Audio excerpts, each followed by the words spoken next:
Welcome in, Greenville, to episode Trace of the Green Tea Podcast. We are now officially in session. We were going to have a gavel, but the gavel elapsed. It disappeared. And it's gone. Well, welcome back into the Green Tea Podcast. Always enjoy the beginning of these things because it's all right. We've gotten two under our belt, under our shoes, however we want to phrase it, and so it's kind of interesting that we keep trying to evolve this thing. So today's going to be interesting. I'm excited for this one today. Oh, okay. I mean, it feels cool. Yeah. I mean, it's because the air conditioning is on. Okay, we're just going to be corny today. That's what's going to happen. That's it. So we'll go into segment one, just like we always do, kind of giving you guys some event updates. And Ashley, you are our events girl, basically. So you've got our events for today. Hit the people with good news. Yeah, so first and foremost, Friday, April, I'm in the wrong month completely. Friday, June. It's going to be May, sorry. It's going to be June. I know, but it is. Oh, it's May currently. Who knows? Friday, June 5th from 5 to 8 p.m. in downtown Greenville is the monthly First Friday Art Walk, where you can go hang out downtown, grab something to eat, something to drink, go shop around, and hop on the Emerald Express trolley. You can go check out all the different exhibits and things that some of the galleries have going on. I would recommend following the Downtown Greenville First Friday Art Walk Facebook page and Instagram for a lot of the exhibits and things, exciting things that are going to be going on. So it's a great place to find that. And we'll also share it to the City of Greenville pages as well.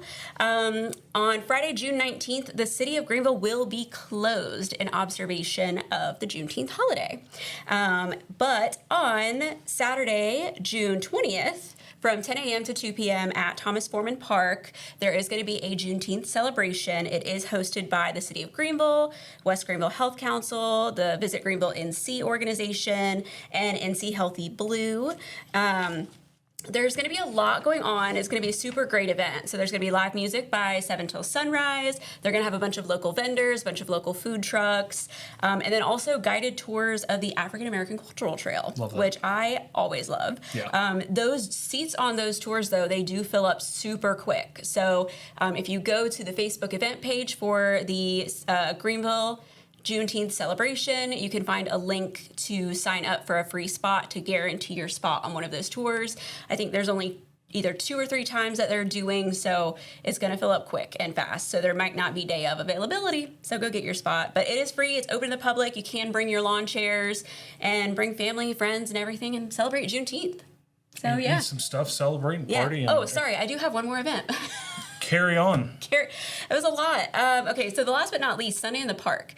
So we are having Sunday in the Park still. It's at Wildwood Park this year. There is one June 7th with the British Invaders and June 21st with the Cruise Band. And so follow Greenville Recreation and Parks Department for updates about that. That's it for me in events. I would say that was a mouthful. It was a lot. But I mean, it's starting. Besides the fact that it's summer and things are starting to heat up, there's a lot of stuff that ends up happening. Heat up. Hey, we're going to just be really punny today. I love it. I do too. So there's a lot of things that happen in those months. So yes, kind of excited to see everything that's happening. And nobody can ever say there's nothing to do in Greenville. Yeah, you really can't. There's at least something happening almost every. You can't say every day, but darn near every weekend for sure. At least something. 6 out of 7 days a week. Because if you follow Visit Greenville and see, they are posting on Mondays all the stuff happening. It's amazing how long that list is. It's crazy, and that's not even the full list. That's just hey, this is just a snapshot. Yeah. So it's really good. But yeah. Well, awesome. All right, well, that does it for segment one. We'll take a quick break here on the Green Tea Podcast and be right back for our second segment. This episode of the Green Tea Podcast is brought to you by the people who make this city worth talking about. From the downtown coffee shops to the trails at River Park North, we are powered by you. This podcast is officially sponsored by the citizens of Greenville. Thanks for being the best part of our community. And welcome back to the Green Tea Podcast, segment 2, our project updates segment. So got a lot of updates that we've got coming forward. And Ashley, you've got our first one because once again, we go outside. We go outside, and it has to do with rec and parks, too, so I love it. So work at the River Birch Tennis Center is moving along with an expected reopening this coming July. So the work does include some resurfacing and some new lighting at the court. So, that tennis might be a little unavailable over there, but there are other places to go do that, and it'll be back open in July. And yeah, that's my first one. Listen, and I'll continue the sports thing because we all Sports. You love sports so Go much. Sports. So a little update from the sports complex that's coming out here pretty soon. The design for the synthetic rectangular fields has been finalized, and the expectation is that the work on transforming the existing fields at the North Recreation Sports Complex will be completed in time to start hosting tournaments on the new rectangular fields at the complex in early of 2027. The city continues to move forward with other plans to establish diamond fields in the same vicinity. So again, kind of a foreshadowing of kind of what's going on here, but that is kicking off, and I know there's a lot of people that are super excited about having a complex here to start hosting some tournaments and really kind of drive up that economic development. Oh, for sure, yeah. Next up is Wildwood Park, so back over to parks and kind of sports. I mean, this is sports too. Yeah. So the upcoming projects for Wildwood Parks include a fishing pier as well as a boardwalk on the park's west side. So this work has been advertised and bids are being accepted. So at some point, hopefully soon in the future, we will start seeing some construction going on and get that underway. And from one park to another. One park to kind another. Of, sort of. It's the town common, I consider. Yeah. I mean, to me, it's a giant wooded area with the stage kind of makes it a little bit different, but there's a playground and stuff for kids to do, and there's trees and shade. Like it's a park. We're going to go there. Central location that all big events happen that are currently not able to happen there. We are very ready for that project to be Yes. done, which is segueing me into my last and final update. So the work remains on schedule as the bulkhead is getting replaced, adding other amenities as well. And the full park is expected to reopen in early 2027. It's kind of funny, you drive past that and you see some like borderline things and you're like, oh, I can't see what's happening there. So it's kind of hard to see all that status of things that are happening there. So kind of excited for that. And but we do have photos that Aaron has been taking. Aaron Hines, our city photographer, has been taking. Great guy. With such a great guy. With his drone camera. So there are on our Flickr page some photos that people can go and check out and actually see the work that you can't see physically. You can see it. You can flip through them. You can flip through the photos. Flip through the Flickr photos. It's pretty cool to see. So I like it.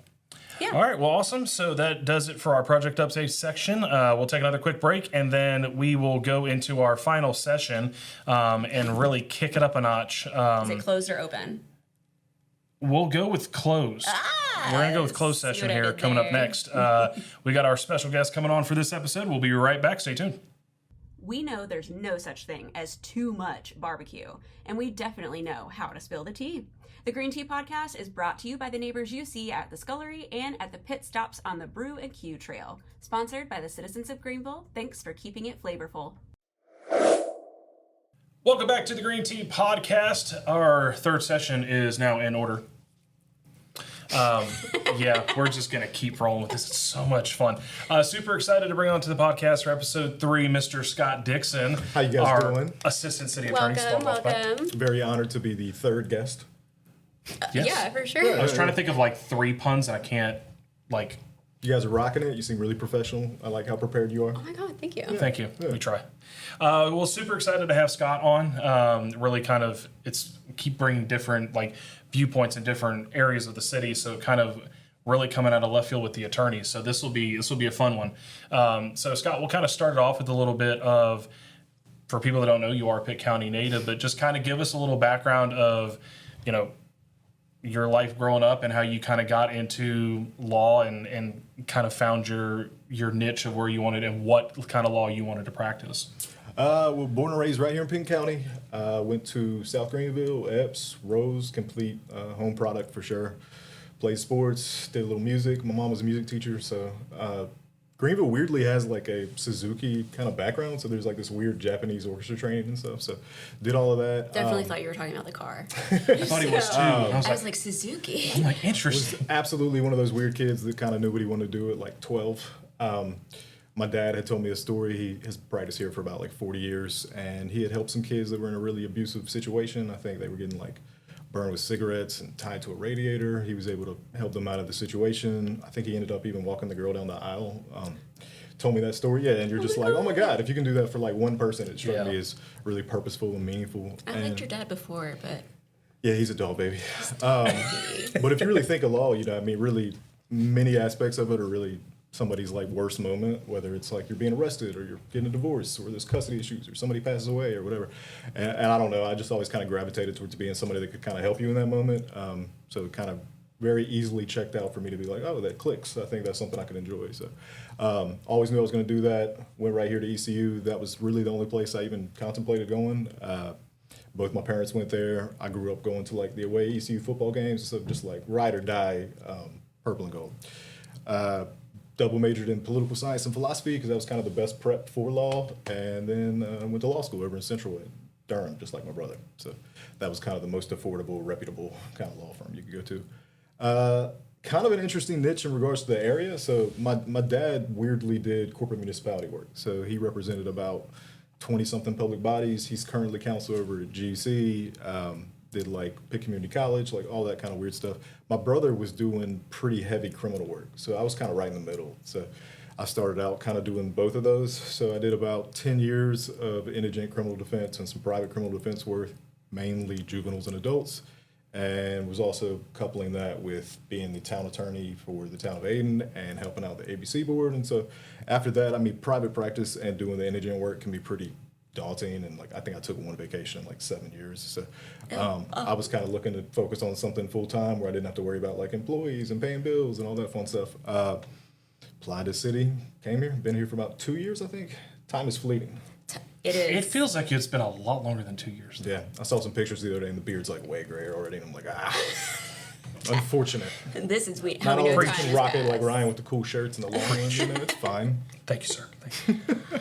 Something that I feel like is interesting because you talk about that journey, and ironically enough, like that's where at least you and I first kind of interacted, even though we didn't know at that point in time that was the interaction that was going to happen, was you being in a board of commission meeting with the Board of Adjustment, and you and your father both being in a case. And you spying on me in the shadows. Yes, in the back of the control room. And it's like, for anybody that's been a part of like boards and commissions, it's like the one that can most feel like a court case is the Board of Adjustment in my mind, as far as like when you get a really good case, that's where a lot of those kind of things come into play. So for me, it was interesting to see like you and your dad representing someone. The city had legal representation, and then the board had representation all at the same time. And it's like, how many attorneys can we fit in? Because I remember texting people going, how many attorneys can we actually have in one room at one time? Because hearing everybody argue with each other was probably the most comical thing. It's always a fun time having about 6 attorneys in the room, for sure. Apologies in advance. I believe that hearing was like over 3 hours. That was one of the 6-hour ones, actually. Always nice when I can show up with my pops, though, and I do believe we won, so that's exciting. But yeah, Board of Adjustment and HPC are both set up to be quasi-judicial, so they have their own set of rules. There's opportunities to like cross-examine. There's like evidentiary standards. HPC being Historic Preservation Commission. Okay. But as you can imagine, most of the HPC is kind of making changes to your house or something like that. So generally speaking, not as controversial, nothing too problematic. BOA, very different thing. Whether it's like a property trying to get a special use permit, or, there's just a lot of things that can kind of come up and be controversial. So whether that's a business somebody doesn't want, or their neighbor's trying to add something they don't want to do, or you're trying to, it could be like what is it, THCA shop or a dispensary shop that's kind of in here, or a gas station. We've seen that's been one of the most controversial items since I've been here. So all that's really interesting, but it's also cool you kind of get some insight into it because, as I think you guys are probably aware, those kind of boards and commissions can be set up 3 ways. They can either be advisory, they can be legislative, or they can be quasi-judicial. And that kind of nuance is lost, I think, on a lot of people, and they don't really necessarily understand like the parameters of it and stuff. So anytime you can provide that clarification and that exposure, I think it's really cool and interesting. Yeah, that was something that I was going to ask you, just kind of like help give like almost kind of like a teacher in a way of like, could you lay out what a quasi-judicial board is, at least within the parameters of like our city and kind of how it works? Because I feel like that is, like you said, a lot of people get lost on, they'll come into a meeting thinking that, oh, there's a gas station coming up and I want to argue this, or I don't want it around my neighborhood, or you've got all these parameters they're worried about. Yeah. And then sometimes it's yeah, that's the exact right time you need to say something, and the other times they've come in either way too early or way too late, and they kind of don't understand that. I'm just going to ask, while you're explaining this. I like you guys are like, hey, Ken, do you like comic books? And Scott, and we're like intense legal questions. Well, no, yeah, I have fun questions, but Ryan went and jumped to the serious stuff right immediately. Yeah. All right, we'll get back to the fun stuff. When I'm you're used to the abuse from when you're both of you. explaining this, when you are explaining this stuff, can you like talk? Because I don't know a lot about the boards and commissions and the legal side of things. So act as if you're talking to me and not him, because he knows a little All bit. exit stage left. So like make sure you dumb it Just down for me. your own edification and Dumb it really down everybody's for me. edification. Honestly, though, this is kind of part of the gig. It really illuminates kind of what we do in the city attorney's office in many respects, is trying to explain that to the public and make sure they kind of understand what's going on. And honestly, it's one of the most frustrating things, I think, for people is not really understanding those boundary lines. So, like, for instance, you show up to P&Z, this happens a lot. So Planning and zoning. Planning and Zoning Commission serves in kind of two capacities. So depending on whatever item it is, it could be just an administrative decision, which like there's not really a lot of discretion. The public's not really super involved. You can speak. They obviously want some transparency in how you were heard, but there's not a lot the board can necessarily do in regards to the decision making. But then they also have advisory function where they make a recommendation to the city council and stuff like that. So depending on what it is, you can see how that gets pretty murky and complicated pretty quickly. The biggest thing that I think comes up for them a lot of times is preliminary plats, where it's like they're trying to establish, hey, a plan for what this development's going to be or whatever. Well, the way we have that set up, it's just, does it comply with our ordinance, which makes it kind of an administrative decision. It's just kind of a checklist, like, okay, checks this box, you gave us everything we said we really need. If it satisfies that, you're good to go. And a preliminary plat is like a Just think of it blueprint. as like the first step of doing kind of a development, if that makes sense. But again, some people might, you could see how a neighbor might hear, oh, we're worried about flooding, or we're worried about like the impact it's going to have on our neighborhood or whatever. And they show up and they are like, stop it. And you're like, legally they can't, because it checks kind of every box. It's very different in like a quasi-judicial context. So the reason for the difference in treatment as far as the law is concerned is usually in quasi-judicial stuff, it involves like your property interest, or you're going to have some due process protections, because again, like it could be the government placing a restriction on me, or it could, stop me from trying to do what I'm trying to effectuate essentially. So that requires a heightened standard. You can kind of cross-examine. There's like, specific requirements that have to be showed. They have a little more discretion in how they're going to make those decisions. And then you kind of juxtapose that with a city council decision, which is just like entirely legislative. Like they're the elected body, they represent the public, like they have the authority to kind of make this. And even then, like depending on kind of what it is, there might be some limitations, and there's always going to be constitutional limitations in regards to kind of all these things. But I hope that's about as swiftly as I can run through those three types. That's pretty clear. But advisory doesn't really bind you in any way. It's really just like, hey, we think you should decide something this way. But I feel like I want to add here, if anybody's listening and does have questions, you can pop those in the comments of our podcast, and we will follow up with Scott. Yeah. Because I talk to Scott, at least every day? I know, I'm always excited for the prospect and the inquiries, and I love to serve. So I can be like, ultimately. Scott, listen to this question. And I want you guys to know, Ashley can be very abusive to me.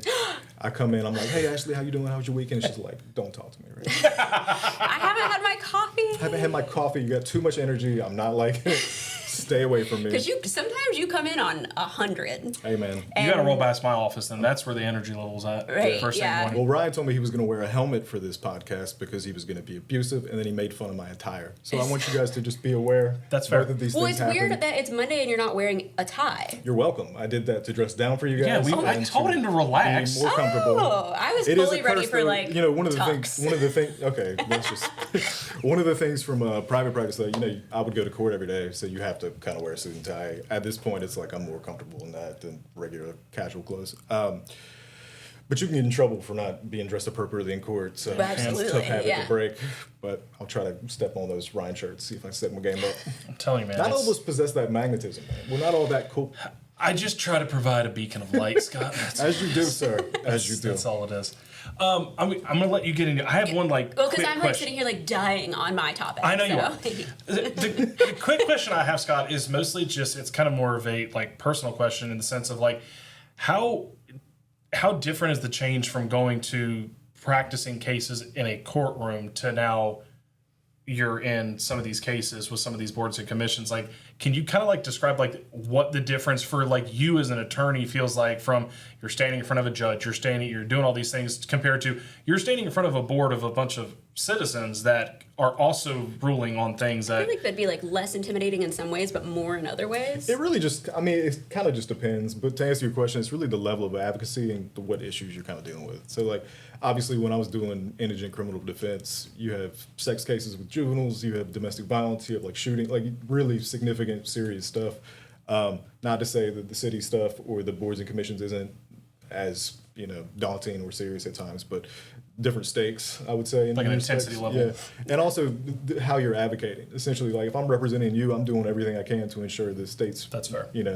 Not intruding into your rights, and then I'm getting the best outcome I can for you, and making sure you're aware of everything that's kind of going. Well, in the city attorney's office, we represent the council essentially, so we're serving in all these kind of different capacities, and our job is to like limit liability, kind of call balls into strikes, I guess is kind of the best way to kind of frame it. And we got to do it in sportsman. Yeah, I was just going to stay quiet. But there is a nuance to it though, because you also have to be kind of ideologically neutral. Like I can't advocate for like a specific. I mean, I can have my own feelings, I can have my own thoughts on certain issues, but that's not what they want from us. Like our job is like, and you see, we've had a split council I think since I've been here, and like sometimes they don't agree on the direction they want. So our job is to tell you kind of the boundary lines, and like if you guys can all agree on what you want to do, like how can we best effectuate that in like the best legal route that's going to limit liability, And as far as the public, I mean, again, a lot of times it's really just communication and trying to illuminate kind of the stakes and what's going on and what kind of authority people do have so that they're not confused or under a misconception about what can be done. I mean, take that Philadelphia ICE thing that came up at council the other day. A lot of that wasn't really requesting any action. It was really just like explain to the public what's going on. We had 20 or 30 people show up. Oh my God, you said Philadelphia Ice, and I was like completely, I wasn't there, so in my head I'm like, is there a new ice cream shop coming? Yeah, very different. Oh my gosh, I feel different, much more fun kind. So different, and I'm so sorry. I'm going to apologize now. But I mean, that was a situation where we had about 30 members of the public show up to like a few city council meetings. They all wanted to speak about it. It's a really contentious, kind of polarizing issue. Yeah. A lot of anxiety and stress is raised, and they're wondering, hey, what can be done? And essentially what council did, and I commend them for doing that, is, hey, come explain the situation. Come explain the parameter. And you'll see, like, our setup is fundamentally different than their setup in Pennsylvania. Our level of authority is fundamentally different than theirs. There's state restrictions that they don't have. Like, and all that you don't know unless you're going to dig into it. Why would you? So, yeah. I hope that long, convoluted legal answer was sufficient. If you don't give a long, convoluted answer, are you really a good attorney? Honestly, but you are To be honest, my skill set is really just writing and spewing this kind of stuff. But you're very concise. Like, you're very, like, straight and to the point, and this is me. This is the most I think I've complimented you in a long time, right? I mean, it's because we're being filmed.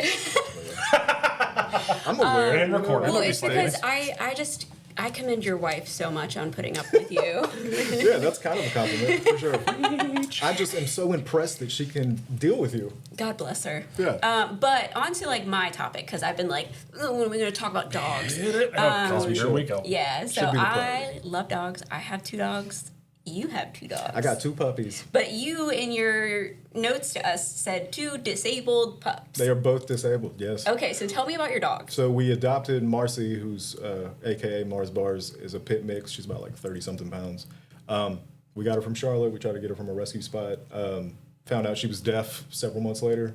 Pretty funny that my wife and I were kind of arguing about that because I refused to believe she was deaf right away. Because she would like seem like she'd respond to you. She would not. We took her to the vet. The vet just bangs the thing. No reaction from the dog. We're like, yeah, she's a bit. She's absolutely can't hear anything. I later found out too. It's really common with like all white dogs. So essentially, like I don't know what it is. That or blind. Being blind. Then Katie's best friend works with Eastern Pit Friends, where she fosters a lot of Pit Friends. Yeah, yes. They do a lot of foster work, and they had another pit mix that kind of came in there and had a really bad paw accident where it got like stuck in a trap or was a victim of abuse or something. Thought she was going to lose her leg. Katie was like, if this dog loses a leg, we are absolutely adopting it. We're concerned nobody's going to get it. So I'm like, all right, babe, like, I love puppies. But, for home defense purposes, if we have a deaf one and a 3-legged one, we are in a problematic situation. It seems like I'm taking the brunt of the work here. Yeah. Ended up being able to save her leg. She's got a lot of scar tissue work. She's a little bow-legged, but adorable.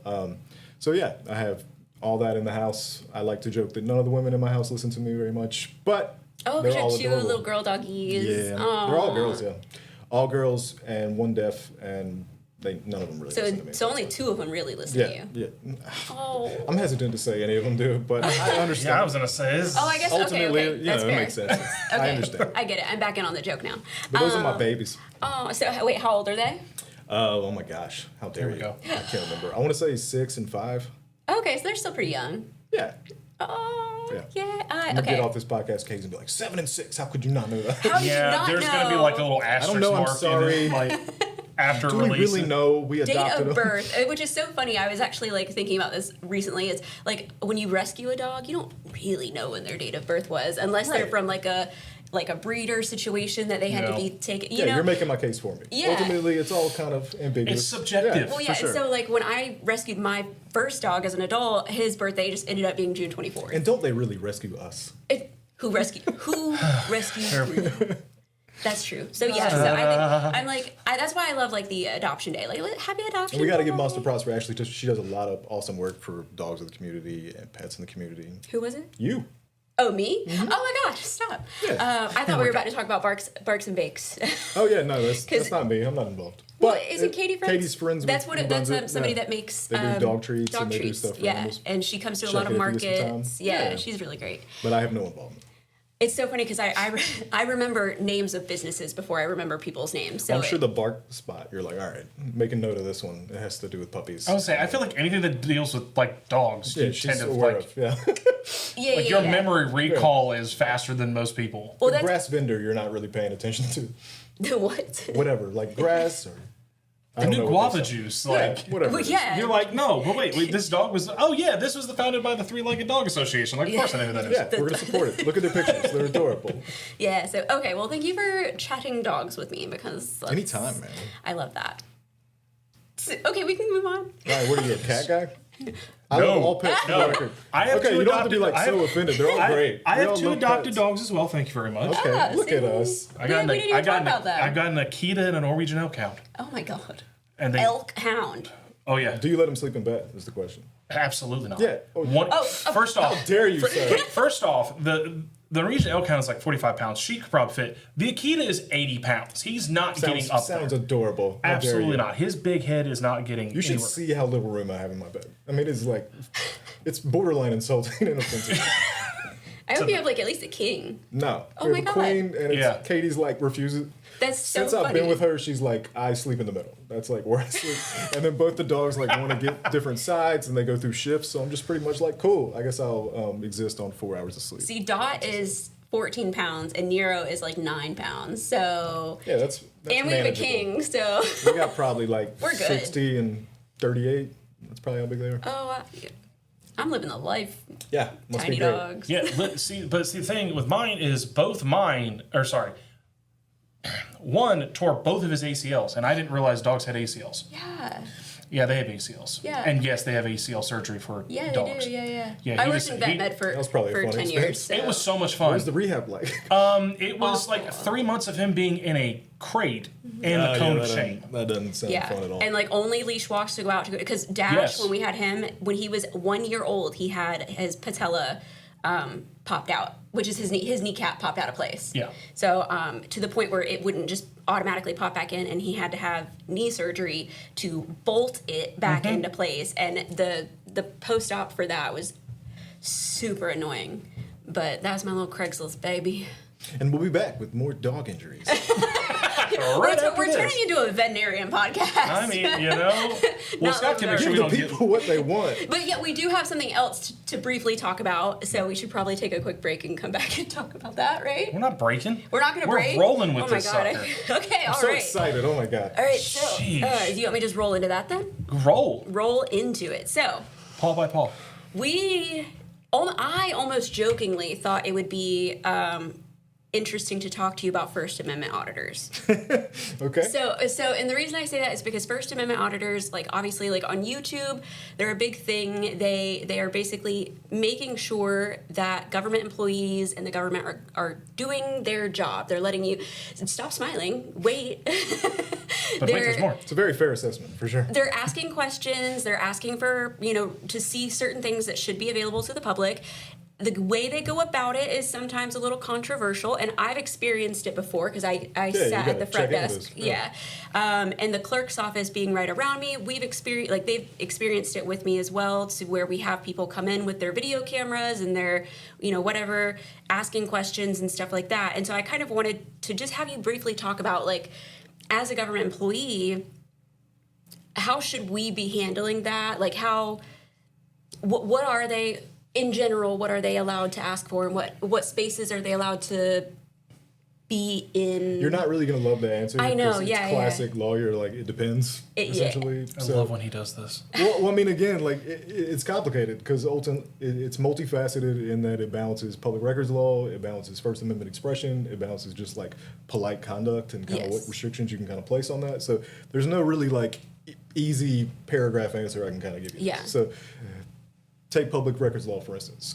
Can somebody show up and ask for anything? Most records are going to be public. They have a right to request that. They don't have to give us their name. They don't have to tell us why they're asking for it. So understanding just those parameters of North Carolina public records law, like, can somebody show up with kind of like half their face covered and not give their name and say, I want this weird record? Like, you have. And does it have to be requested in writing? No, or no. So in writing. That was going to be my question. Now, best case and best practices is for you to put it in writing, so we kind of have some documentation on what's going on. We can be sure we're getting what you want, and there's no like kind of miscommunication about that. But that falls on the city employee. So if they don't want to provide it in some places can like establish kind of their protocol for how they're going to do that. You can have like a reasonable, like, we're going to do this, but you can't mandate that they do it in writing. You can't mandate that they give you their name or explain like why they're asking for the records. So knowing all that, you can see how if you're unfamiliar with that concept and somebody shows up and they're like, I'm not going to tell you who I am, I'm not going to tell you what's going on, and it's a really kind of sketchy kind of environment. And then on top of that, as a governmental entity, you got a First Amendment expression to like kind of show up and kind of protest or to speak and kind of speak like.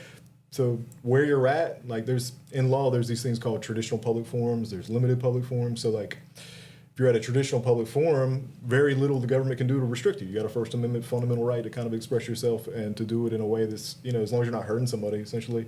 So take something like the public park, or take like the sidewalks in front of City Hall. Like all that's kind of a traditional public forum. So like we can't really stop you from doing what you want if you're going to show up there and just kind of make a statement, or you want to try to film around. Like that's all kind of within your purview. Now the City Hall lobby, kind of a different thing, right? Like there's not really settled case law on it. A lot of it thinks we can kind of place some limited kind of reasonable restrictions on how we're going to control conduct or behavior or anything like that. Now, does that mean somebody can show up and just start screaming and like breaking stuff? Of course not. Right. Like there's going to be criminal culpability for that kind of stuff. We can ask you to leave. All that stuff's fair. Now we have restricted access at City Hall. That's not, you don't get to just like come around and go on restricted access stuff. So like there are some kind of boundary lines, but you can see as I'm saying this, like kind of depends on how they're behaving, kind of depends on how they're carrying themselves. We're also a one-party consent state in regards to recording. So like you can record. I've been recorded a bunch. We have a couple individuals that kind of fall under this purview that show up, and you just try to be respectful, try to give them what they want as promptly as you possibly can. Now, does that mean sometimes it's not uncomfortable if they're being belligerent or they're making staff uncomfortable or whatever that all kind of happens to, especially if they're like, they feel aggrieved or particularly upset about a particular issue, whatever it is. That's kind of where it gets a little contentious. I try to tell the clerks, the ladies up front, like, just call me. I'll try to go there and deal with it as best I can. But, fun for me, for sure. Well, I will say... I hope that answers your question. It does. No, it helps a lot because one person who I always kind of like looked to for, and this was before you started, I think you worked with Kamala for a little bit, maybe not. Think so, yeah. But Kamala was a former employee of the city clerk's office, and there was a period of time where we were getting like back-to-back First Amendment auditors. And at one point in time, Cam was like, don't worry, I got it. And she went and she handled it. Yeah. She did great. When you go, when I went and followed up and watched that YouTube video of her interaction, all the people in the comments were like, finally, an employee, a government employee who knows what they're doing and who knows how it works. And I swear, I was thinking about it and I was like, I really don't think that we've had anybody like that, and like specifically First Amendment auditors for their YouTube channel or whatever, coming in for that reason. Well, again, I mean, it's a complicated. I mean, this is something like cops mess up sometimes. You know what I mean? Like it's like there's people with law training that don't have the best handle on this sometimes. When I was in Aden, same thing. They had people coming around doing it. It was spreading really across the state for a really long time. So how you handle that and that process, sometimes it's a lot more combative than probably it needs to be. Some people get a little defensive. Like, all that stuff shapes kind of how the interaction is going to take place. At least from my time at the city, it seems like everybody's trying to be respectful and polite and kind of, point you in the direction they can, answer whatever questions they can. But at the same time, like, if I'm not there and somebody shows up and they start grilling you about First Amendment stuff, like, how do you handle that? Like, and if they posted you on the comments, they might be like, this lady doesn't know about First Amendment. Like, you can't really control that reaction. But, I think we got a pretty good procedure set in place. I feel like I think we've handled it. It all boils down to ultimately, like, respecting people and 1,000%. you getting that back. That's a big and especially as city employees, government employees in general, like, our job is to be there to serve. And so just, and we have to deal with stuff like a regular private business owner wouldn't have to necessarily, because we serve in that capacity. Like, we can't just say, get out. Yeah, you're banned from City Hall for like no reason at all. Like, you're gonna have a right to kind of go to City Hall. Now that doesn't mean you can like threaten staff or anything, but if you're a little disruptive, we probably have to give you a little more of a benefit than other people. Yeah. Well, I think it's interesting too because like when we talk about like you have the right to protest and do things like that, I feel like it's unique for us too because at least in City Hall. When you walk into work, you could literally walk past a whole bunch of people protesting stuff outside the doors that you have to walk through to get into work. And I've done it, and it's like weird because before I worked in government, you didn't have that. You'd see people protesting things, but they was never like your place of work that you have to walk through, and you're just kind of like. Yeah, I've been like screamed at least like 5 times since I've been. Yeah, so it's just. Now, luckily, I teach at ECU, and I did that defense work, so I'm kind of used to it. But still, it's a jarring introduction with your coffee on some days. Yeah. You're like just strolling in and like, I hate you. Yeah, or whatever topic they're passionate about. You're like, I don't even know anything about this. When the crypto debate stuff were going on, we had a lot of that, and Camping World, and obviously the ice stuff. There's been a lot of balloons. Balloons. I don't think I was here for the balloon stuff. The balloon stuff, there was a lot of water balloons and things. What was the controversy with water balloons? Well, I think it was just was it like hot air balloons? Or? No, I think it was just literally the release of balloon releases, but it kind of like turned into a free-for-all of like balloons just shouldn't be a thing. I saw some municipality was restricting balloons the other day. Emerald Isle, right? Mm-hmm. Yeah. Right. And I mean, I guess the ultimate point of that was that the balloons, if they don't get picked up appropriately, get into our environment and they cause problems that way. But there's also the other side that's like, well, how are you going to restrict like if a baby accidentally lets go of a balloon while they're walking in the grocery store parking lot kind of thing. So it's it takes you to a very common instance of like, all right, you can see how like ideologically two people might vehemently disagree about how to handle that situation, right? Yeah. It's like none of us want like animals to get into balloons, none of us want like noxious fumes to be released, nothing but do you want government to control how you're going to do water balloons, or like how do you want this to go down? Like you can see how I can talk to 100 people and get 70 different answers. So. I did just recently discover, and I don't know if this helps or hurts the environmental impact of things, but reusable water balloons. Oh yeah, those things are awesome. Like I guess they're like magnetic or something, so you fill them. I have them. They're phenomenal. Does that not hurt more? Not really. Well, it might hurt. It might hurt my son more when I throw it at him, but when he throws them at me, they're just like, "Oh, it's a water balloon." I was like, "Okay," but then I look forward to my nephews just rocking me with that. Oh, they're so much fun. Yeah, it'll be great. But well, thank you for mildly concise entertaining us with First Amendment auditors. Sorry, I almost said second, not second. That'd be different. That would be different. That's a different amendment. That's a different podcast. It's a different amendment for sure. That's the next hour of the podcast. Just kidding. I'm gonna dip out real quick. But bathroom break. All right. Well, yeah. Well, thank you, Scott. I'm pumped you guys didn't ask ECU questions, so that's good. I was expecting like some college stuff.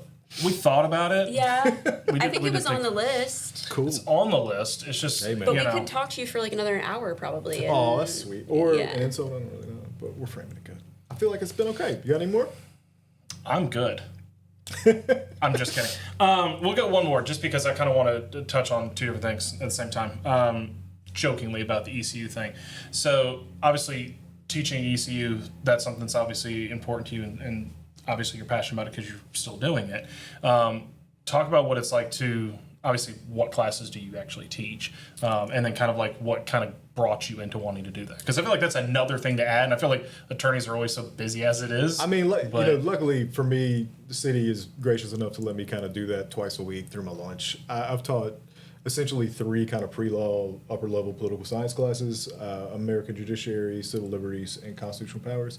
And for me, I mean, I kind of just fell into it ultimately, but when I went to ECU, they didn't really have an established pre-law program. So you kind of had a few that were kind of like mildly related to topics, but you didn't have like a lawyer from North Carolina teaching it or anything like that. So like to me, I'm really just trying to give the kids kind of what I didn't have, which is some exposure to the terminology, like the thinking process, some introduction to like Socratic lecturing, things like that. They're like, if you can show up to law school and have just that kind of head start, like awesome. Like you're leaps and bounds ahead of kids that haven't been exposed to those kind of law is so subjective in regards to like whatever major you're kind of coming into wildly switches up kind of your preparation. So like usually they recommend like philosophy or English or something that's like pretty writing intensive and analytical reasoning and all this kind of stuff.